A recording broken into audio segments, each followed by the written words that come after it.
Hello त guys, यतिखेर पनि म रम्बीमा छु है ल। एनएसएन हाइवेमा हो, यो हाइवे हो। यो चाहिँ रम्बी बजार, सानै भए तापनि यो रम्बी बजार हो।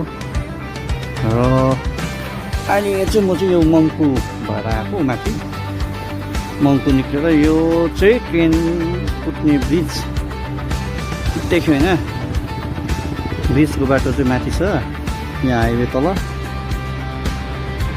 र अब चाहिँ म मङ्पूबाट चाहिँ टक्क मोटो लागेर अब टिस्टापट्टि जान्छु।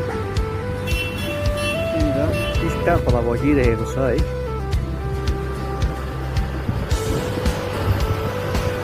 र टिस्टामा यहाँनिर राफ्टिङहरू चाहिँ यहाँबाट खेल्दछ हौ। टिस्टा चाहिँ यहाँबाट चाहिँ राफ्टिङ गर्दो रहेछ है।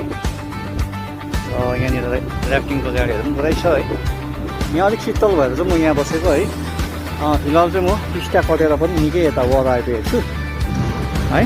अब म यता यो मल्ली तक जान्छ, मल्ली पुगेर मल्लीबाट फेरि जोरथाङ घुम्नु पऱ्यो। गरम छ साथी, एकदमै यहाँ गरम।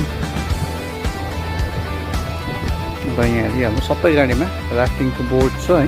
मल्ली क्रस भएँ म है। मल्ली क्रस गरेर पनि अब यो मल्ली बजार नै छु म अहिले है। अब यता जोरथाङ तर्फ जाने। ल त गाइस, यतिखेर भने म जोरथाङ आइपुग्नु आँटेको छु है। सो या आजको ट्रिप भने दार्जिलिङ भाया मङ्पू भएर तल हाइवे झरेर चाहिँ म सिधै टिस्टा हुँदै मल्ली हुँदै यो अहिले फेरि जोरथाङ आइपुग्नु आँटेको छु है। सो या त्यही हो।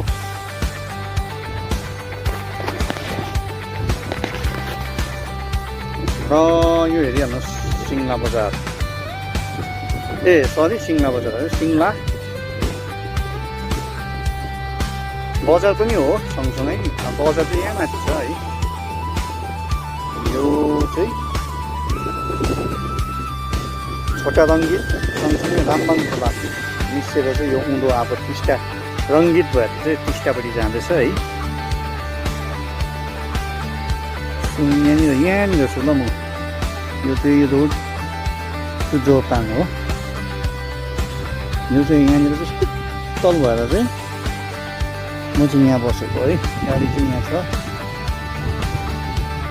यहाँनिर बोर्ड पनि रहेछ कि के लेखेको छु म। Kalimpong 47 kilometre, Siliguri 82 kilometre.